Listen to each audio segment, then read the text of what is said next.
Lepo pozdravljeni na zadnji današnji okrogli mizi. Z nami so, saj ne vem, če jih je treba zares pošteno predstavljati. Verjetno ste jih bolj spoznali v dvojicah. Zoran Smiljanić se je usedel kar na sredino, kajti sodeluje namreč z obema.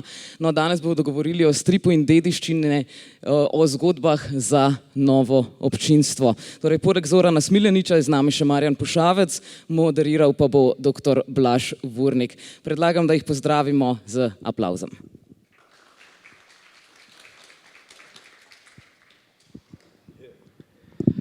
Dober večer. Dober večer. Dober večer. Tako je.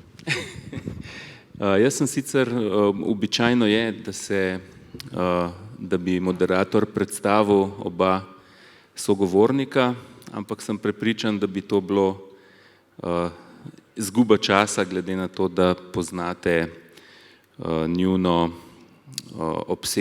obsežno skupno delo in seveda tudi tisto, kar sta počela vsak posebej, če tako rečem. Bomo pa seveda tekom tega pogovora bomo navrgali več takih predstavitvenih dejstev, faktov, bibliografije, če tako rečem, da bomo lahko spoznali oba avtorja tudi bolje. Skratka, pogovarjali se bomo o stripu na eni strani in o dediščini in zgodovini na drugi strani in kako je pravzaprav to oboje tudi krasno povezano, kakšne so od te zveze pozitivni učinki na obe strani, tako na promocijo ali pa poznavanje dediščine in zgodovine, ter seveda tudi na strip z širjenjem občinstva in vpliva tudi seveda. Začel bom, prvo vprašanje bom namenil Marjanu Pušavcu. Namreč morda pa je manj znano, da preden se je Marjan avtorsko srečal z stripom, se je preizkusil tudi tule poslovju, ne? Ja. Leta 1992 je izšla tvoja zbirka zgodb, Zbiralec nasmehov, ki je celo doživela ena od teh zgodb filmsko uprizoritev, ne? Filip Robert Dorin je bil ta. Triptih je naredil, ne? In ena od mojih zgodb je vključena v ta triptih. Mislim, da je bila zgodba že zraven še ena Blatnikova, pa ne vem, če ni bila, Ogorevčeva. No in tukaj si... Daš Ogorevc. Ja, seveda.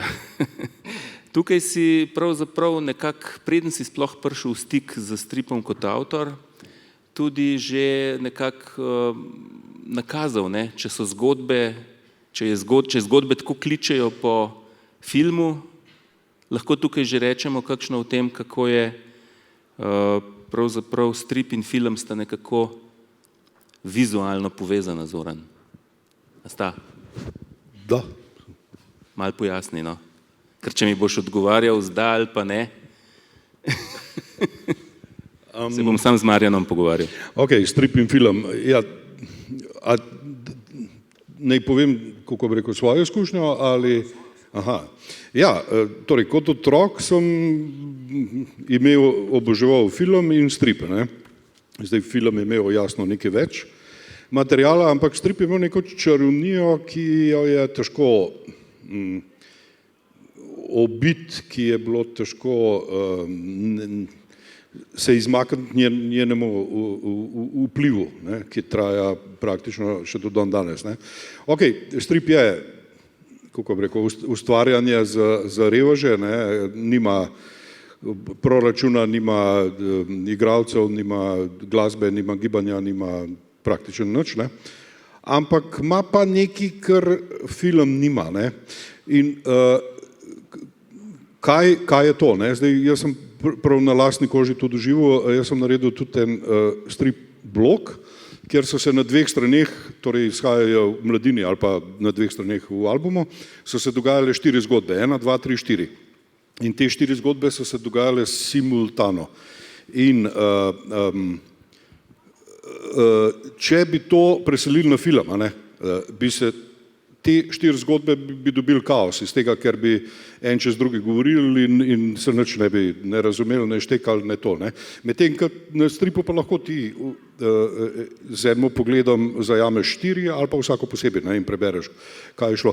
Torej, in mnoge druge prednosti ima strip, ne, poleg tega je hitrejši, se ga naredi, cenejši, hitrejši, lahko tudi v stripu hitro koga užalaš, pa ni treba ti toliko paziti, ne, pri filmu se vsi merkajo danes, da ne bo kaj provokativen. Torej, imata veliko skupnih stvari, imata pa nekaj ločenih in strip tukaj vsekakor ni na slabši poziciji, po mojih izkušnjah. Marjan, potem slabih 10 let po Zbiralcu nasmehov pa še roman, ne, tudi podobne. Povest. A povest, ti si naprej rekel, da je povest, ja. Literarna zgodovina ga pa umešča v roman, to si gotovo zaznal, kaj ne da? Ne, literarna zgodovina je falila. Jaz sem dodal žanrsko oznako prav s tem namenom, da se ne bi motil. Evo. Torej, izdal si povest Niklas in Petra Bermudski. Kaj te je pol odpeljalo v strip, zelo malo potem? Jaz sem bil v stripu že pred Zbiralci. Namreč tam nekje na tretjini prvega dela Hardfackersov me je Zoran povabil k sodelovanju. No in se pravi, to je bilo tam nekje druga polovica 80-ih, 87, 86, 87, 88. No in od takrat naprej sva midva, bom rekel, vzdrževala ta, da rečem, stripovski stik, no, ampak realizirali se je pa potem to seveda najbolj pri Meksikajnerjih, ki so začeli, mislim, da 2006 je prvi album išel, no, predpriprava je pa seveda potekala že prej. Skratka, tako da, če sva že pri tem, je bil prej strip, pa potem literatura, ampak dobro, hkrati nekako v tistem času je to nastajalo. Ok, Zoran, če pregledujemo tvojo bibliografijo, ne, torej tisti dolg stolpec na Wikipediji, recimo, ki ga ne moreš v en ekran spraviti. A veš, kdo ti ureja Wikipedijo?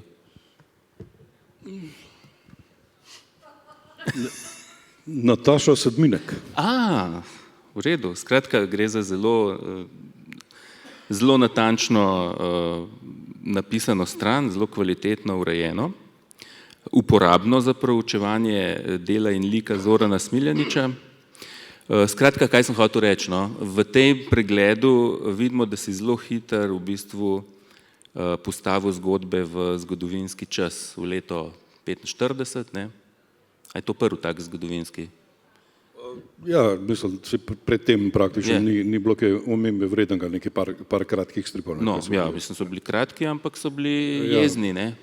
Ja, mislim, da ni bilo zgodovinskih tam, ne, bolj so bile vaje v slogu. Tako. Skratka, najprej 1945, pol 1943. Pa 91. To pa pol malo kasneje, ja.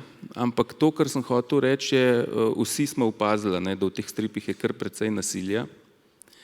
In če k temu dodamo še Hardfackerse, glede provokativnosti pa recimo, kje je revolucija, tisti je meni zelo všeč, ugotovimo, da si bil en zelo jezen mladenič. Kaj te je jezilo v tistem času? Ja, jaz sem imel težko otroštvo in so z mano zelo grdo postopali, ne, tako da to pol gre naprej, ne, v ustvarjanju. Ok, zvezam.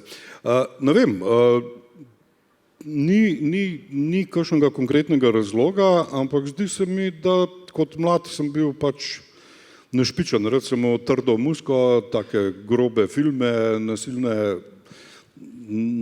knjige, stripe. Nič, kar sem doživel, kar sem dobil ponujenega, mi ni bilo dost oštro, dost trdo, dost surovo in pa sem sklenil, da pač moram jaz to narediti. Ne.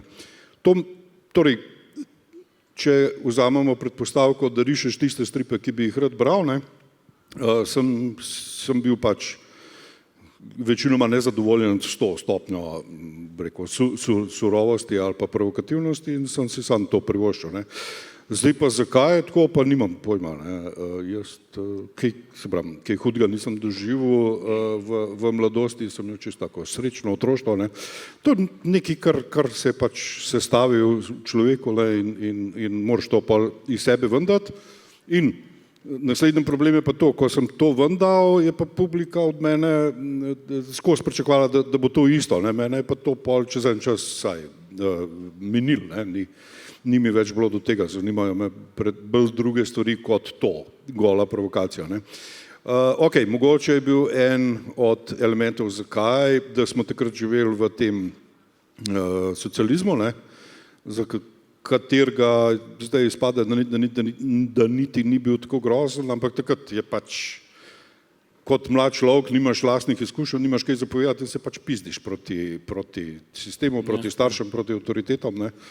In to je praktično vse, kar kot mlad pankovc sem počel v jeziku stripa. No, zakaj vprašam oziroma izpostavljam to? Jaz sem bil srednješolc, ko sem v mladini bral 1943, ne? In ravno v tisti fazi, recimo, ko se človek poslavlja od Mikijevih zabavnikov pa Alan Fordov in prehaja v drug tip stripa oziroma konzumiranje stripa. In lahko rečem, da me je takrat ta strip v bistvu ne sem navdušil, ampak tudi pretresel. Ne. V bistvu redko katera knjiga zgodovinska, ki smo jih takrat imeli na voljo, je omogočala tako, bom rekel, kruto soočenje z vojno, ne, na nek način. Tako da je to že točka, recimo, kjer strip nudi recimo temu več kot nek klasični zgodovinski pogled na stvari. Ne. Marjan, ti si pa leta 2015 z Jakobom Klemenčičem izdal Almo Karlin oziroma strip o Almi Karlin, ki je bil, če se ne motim, ne, jaz tudi zelo posvečen v te stvari nisem, ampak prvi biografski strip pri nas. Ne. Kar je bilo v bistvu dosti pogumno verjetno. Ne. Ni recimo te stvari tako vezane na eno osebo, niso mogoče toliko popularne bile. Zakaj v biografiko in potem recimo zakaj liha Alma Karlin? No? To je po mojem bistveno. Zakaj Alma Karlin je odgovor zelo preprost. Jaz sem se 15 let s to žensko ukvarjal. Ne? Intenzivno in pripravil nekaj prvih, se pravi, prevodov v slovenščino, ker vemo, da je pisala v nemščini in tako naprej. Skratka, ja, drži, ta biografski strip o Almi Karlin z naslovom Svetovljanka iz province je prvi biografski strip v takem obsegu in bom rekel tako kompleten in po moje sva z Jakobom s tem delom tudi postavlja ene standarde za biografski strip pri Slovencih. Ja, saj sem ti odgovoril zakaj. Toliko časa sem se ukvarjal z njo in sem ugotovil, oziroma sklenil pri sebi, da se ne bom lotil pisanja romana o njej, to bi moral po moje Jančar narediti. No. Izbral sem lažjo pot in sem sestavil iz njenih tekstov eno krpanko s svojimi dodatki in tako naprej v scenarij, ki ga je potem mojstersko izrisal Jaka Klemenčič. A sta takrat že recimo sodelovala s kakšno institucijo, naprimer Pokrajinski muzej Celje, ki danes hrani to gradivo njeno? To je bila pač moja čisto osebna odločitev. In jaz iskal sem malo risarja, ampak sem hiter, bom rekel, trznil na Jaka, nekaj stvari njegovih sem poznal in se mi je zdel idealen, predvsem pa zato Jaka je zelo, umetnosten zgodovinar, no pa ni to toliko bistveno, kolikor je bistveno to, da je zelo široko razgledan. In mu, bom rekel, veliko stvari ni bilo treba utemeljevati, pojasnjevati jih je poštekal oziroma ponekod me je še celo, bom rekel, mi je odprl kakšen nov pogled, tako da je bil idealen partner. v tem pogledu. Jaz bi si celo upal reči, da sta s tem stripom toliko spromovirala ime Alme Karlin, da so se moji kolegi v Pokrajinskem muzeju Celje začeli bolj intenzivno tudi z njo ukvarjati. Ne? Zelo dobro poznam, kako so te stvari potekale iz prve roke. Ja, nekako usporedno v Celju je še en muzej, ki se je z Almo tudi ukvarjal, in to je Muzej novejše zgodovine. Ne? Ne glede na to, vsak je v bistvu po svoje nekako prispeval k temu, da je Alma Karlin iz neke, rečemo, dost marginalne avtorice na Slovenskem, da je v bistvu postala eden od paradnih konjev, ki jih zdaj pošiljamo v Frankfurt. No, zdaj smo nekako časovno na sredini našega pogovora, kolikor nam je odmerjenega časa, in po tem dramatičnem loku smo zdaj na vrhuncu in prvič omenimo Meksikajnarje. Ti si, Zoran, začel v bistvu samostojno oblikovati zgodbe, nisi, bom rekel, jemal sugestij ali pa scenarijev in tako naprej, in se v bistvu z Meksikajnarji to konča, na nek način. Vidva sta, dajte razložiti, kateri je tisti, ki lahko pojasni, kako je sploh do tega prišlo. Marjan kaže s prstom nate. Mislim, mi dva sva sodelovala že prej, kar intenzivno, in kar se tiče pogovorov in kar se tiče konkretnega sodelovanja, tako da ni bilo to, rekel, nisva tle nedolžno izgubila. Meksikajnarji, jaz sem rad imam western, nisem ga nikoli prerastel, in ko sem slišal za to, da so šli naši fantje v Mehiko se boriti, sem takoj trznil in sem rekel, to je zgodba za me, ki je čakala name, in začel raziskovati to malo bolj poglobljeno. Istočasno je Marjan po svojem kanalu prišel do teh informacij, in pa, ko sva se dobila, sva se v 5 minutah zmenila, da bova to počela, kar je bilo pa lažje reči kot narediti, ker je to trajalo več kot 10 let. Skratka, samo da to rečem. Oba sva bila, rekel, po svojemu kanalu sva dobila ta podatek, in oba sva bila fascinirana nad tem, da so eni Slovenci v tistem času, pa v bistvu jih ni bilo tako malo, da so šli v eno tako eksotično deželo, kot je bila Mehika v tistem času. No, in ta, bom rekel, iz te fascinacije se je pa potem začelo raziskovanje pa delo in tako naprej. In še več, Zoran je šel še celo v Mehiko pogledati določene lokacije, kjer so se pač ti zgodovinski dogodki odvijali. Mogoče je bilo najbolj zahtevno pri tem projektu ravno zasnova, kako bova to zgodbo povedala. Veliko sva debatirala, veliko sva se najdla, a bi tako, a bi drugače, a bi tega lika, a bi unga lika upletla na kakšen način. In po res takih dolgih pogovorih, ki so trajali par let in raziskovanju, sva prišla do tega, da je najboljš, da imava to dvotirno pripoved, torej skozi Maksimiljana, realno osebnost, kjer se dogaja več ali manj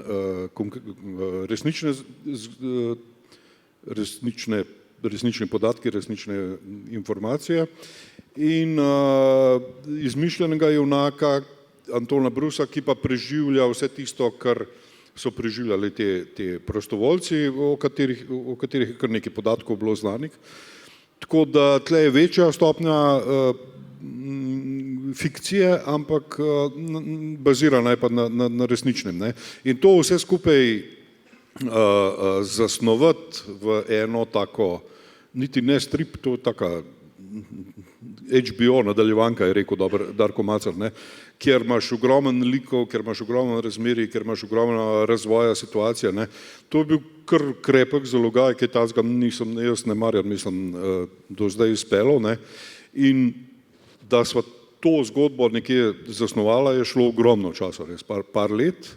Rabiš neko določeno zrelost, znanje, če se vrnem zdaj na to mladostniško jezno obdobje, tle nekaj, na kar se boš ti pizdil, pa nekaj sesuval, pa nekaj uničeval neko zgodbo, ampak je treba postaviti. Ne? In to je razlika med mladostnim pa zrelim ustvarjanjem. Ko si mladostnik, se iz vsega norca delaš, pa vse sesuvaš, ko si pa velik fan, pa moraš nekaj postaviti tudi, ne? Sestaviti. In to sestavljanje je bilo tle mogoče najbolj zahtevno. Potem je bilo pa še treba še vse skupaj izrisati, ne? In speljati do konca in to recimo teh 10 let, ko sem jaz, ni bilo 10 let risanja Meksikanerja, je bilo 1 leto pa pauza, da sem malo zaslužil denarja spet, pa ker je bilo zelo slabo plačan. Teh 5 oziroma 10 let je bilo kar zahtevnih, oziroma sem presegel neke svoje osebne omejitve in tako. Je pač končen rezultat, je kakršen je, ima določene napake, ima določene dobre stvari, ne. Ampak me je pripeljal do tega, da me je potem poklical neki Blaž Vurnik in je rekel, če bi delal z njim en nov projekt, ne, kar mi je odprlo ena nova vrata. Ja, zdaj tukaj sem hotel tebe še vprašati, družinske zgodbe, mogoče se motim spet, tako kot to sem že večkrat rekel in verjetno tudi če bom, ampak to je zadnji tvoj večji tak, da si ga popolnoma samostojno, avtonomno in brez neke zunanje prisile v navednicah delal, ja? Ne? Mislim, da je bil zadnja vojna, čist 99. Zadnja vojna, ja. Ki mi ni kaj prida rato in pol sem rekel, obrnil list in se tega projekta lotil z Marjanom temeljito. In mislim, da sem bil par let, je bilo tišine, pol sem pa prišli v Meksikanerji. Predtem so bile pa družinske zgodbe, kjer so bile več kratkih zgodb, tako da je bilo nekako razmetano, ne, med druge projekte. No, kar se tiče še o Meksikanerjih, lahko jaz tudi spet eno izkušnjo povem. Jaz sem se kar nekaj časa kot zgodovinar ukvarjal s cukrarno, imel potem nekaj pogovorov, predavanj in tako naprej na to temo in ljudje vedno trznejo ob Meksikanerjih, ne, in praktično redko kdo še vpraša, kdo pa so to bili, ne, ker začnejo govoriti o stripu, ne. Tako da tudi tukaj je recimo tudi ta strip je prebil, ne, zaradi tega pač nekega širšega konteksta preteklosti. Jaz kaj hotel reči, ko ste prijel tole? Ja, sem Reč pa več kot Torej, tole, ne, ko sva midva začela ustvarjati te Meksikanerje, ne, še doma, se pravi, ko še ni bilo nič za pokazati javnosti, ta zgodba o Meksikanerjih bila poznana samo zelo redkim zgodovinarjem, ne. In zanimivo, veš, ta zbirka, ki jo je Nova revija izdajala, to so 20. stoletje, 19. in tako naprej, no, šele se pravi v tem albumu 19. stoletje je na 2 straneh fenomen Meksikanerjev, pa hkrati še cukrarne, pa požar, pa vse to, ampak že po izidu prvega albuma Meksikanerjev. Skratka, jaz mislim, da je strip pripomogel oziroma prispeval k temu, da so Meksikanerji poslali obče mesto v slovenski zgodovini za splošno publiko, za navadne ljudi, da tako rečem. Sam še en stavek bi dodal, lahko? Enega. Niso bili pa Meksikanerji univerzalno sprejeti, ena pomembna oseba iz slovenske strip scene mi je rekla, da so Meksikanerji čist za nič strip, kar sem tudi sprejel. Vse ni bila edina. V potem bolj intimnem pogovoru se bomo morda pogovarjali, kdo je to bil, ne. Ok, Zoran, ti si nekaj stripov v zadnjih letih dobil tako rekoč naročene, ne, in večkrat to je zelo opazno, ne, v intervjujih in takih pogovorih omenjaš, da so to zelo dobro plačane stvari, ne. Jaz, ko si to prvič naredil, mi je šlo malo po hrbtenici, ker pač nočemo govoriti, ne, da lahko pošteno plačamo, ne dobro, pošteno, ne. Tako da mi povej zdaj, a ti denar v to pahnil? Če te je v to pahnil denar, da sprejemaš taka naročila? Ali se je stari Pankovec in jezni mladenič prodal? Ja, bojim se, da ja. Torej, niso zdaj to neki strašni denarje, ampak denarji so pa taki, da lahko preživim, da dobim eno tako. Mislim, v primeri z drugimi, ne, honorarji, o tem govorimo. Tako, tisto prej, kar sem dobil, tiste bila res beda in revščina in ni bilo, mislim, lahko sem kupil 10 dek posebne salame od tega, ne. To, kar sem začel dobijati recimo po Meksikanarjih, mislim, pri Meksikanarjih sem tudi komaj preživel, ne, sem si mogel sposojati oziroma sem mogel fajn vmes delati take komercialne projekte, da sem preživel. Po Meksikanarjih je bilo pa, bom rekel, dobro, spodobno plačano toliko, da sem lahko preživel.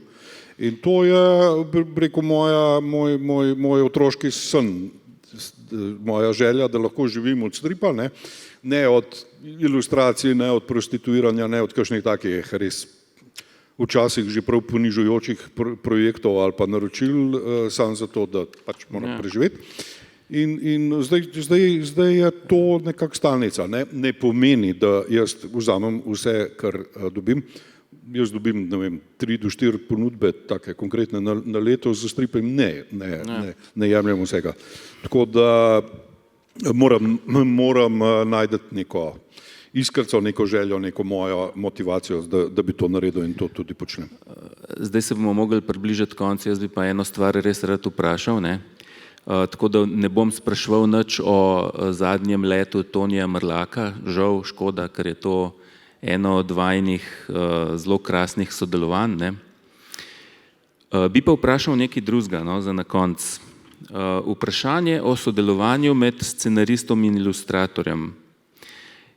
In ker svoje delo pri takem sodelovanju najprej opravi scenarist, bom Marjana najprej vprašal, kako to je, potem ti bova pa mogoče sam dovolila, da kaj dodaš. Marjan. Kakšno je bilo vprašanje? Kako to teče?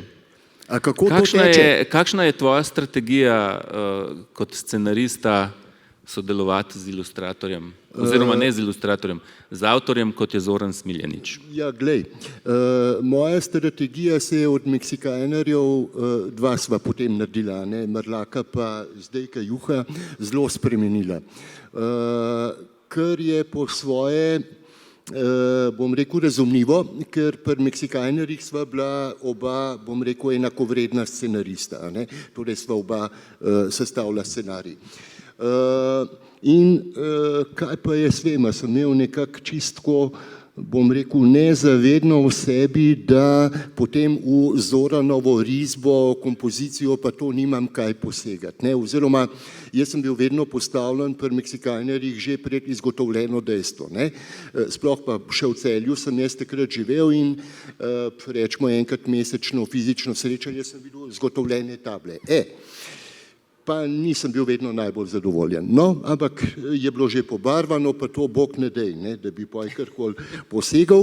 No, medtem ko pri Mrlaku sem se odločil drugače, tudi Zoran se je strinjal, no, to sva pa potem, bom rekel, eno tako optimalno sodelovanje pri Kajuhu spravljal. Namreč, tam je šlo tako, jaz sem pač ta scenarij obsežen izročil, potem je Zoran se vzel čas, narisal storyboard, sva šla skozi storyboard, potrdila, kako, kaj, kje, no, potem pa je začel risati v svinčniku, recimo 15-20 strani, Marjan, prid, evo, in sva šla skozi, da, ne, to ne gre, ja, imaš prav, a veš, on meni je snega. Taka je tudi moja izkušnja, ne. No, torej, evo. Sam nekaj mi povej, a je hotel krajšati tvoje tekste pa to?